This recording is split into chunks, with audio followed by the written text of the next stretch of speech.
అన్ని వర్గాల ప్రజానీకం ఎంతో ఉత్సాహంగా జరుపుకునేటువంటి వినాయక చవితి పండుగ మరో కొద్ది గంటల్లో సమీపిస్తున్న నేపథ్యంలో మంగళగిరి ప్రాంతంలో విగ్రహాల అమ్మకాల కొనుగోలు జోరు మాత్రం కొనసాగుతూనే ఉంది.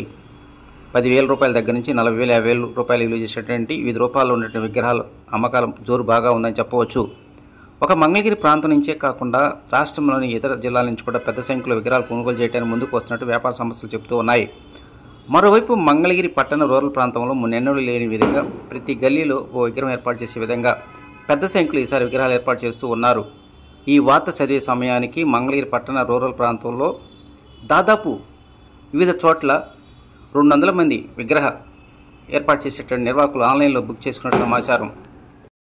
ఈసారి మంగళగిరి పట్టణ రూరల్ ప్రాంతంలో కూడా అపార్ట్మెంట్లో కూడా పెద్ద సంఖ్యలో విగ్రహాలు ఏర్పాటు చేస్తూ ఉన్నారు.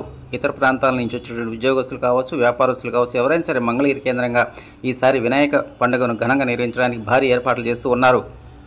ఇక మంగళగిరి మెయిన్ బజార్లో ప్రతి సంవత్సరం రికార్డు స్థాయిలో నగదుతో స్వామివారి అలంకరణ అనేటువంటిది ఈసారి కూడా కొనసాగుతుంది. గత సంవత్సరం 2,35,00,000 రూపాయల నగదు నోట్లతో స్వామివారిని అలంకరించారు. ఈసారి కూడా పెద్ద మొత్తంలో అలంకరణకు సంబంధించిన కసరత్తు ఇంకా కొనసాగుతూనే ఉంది.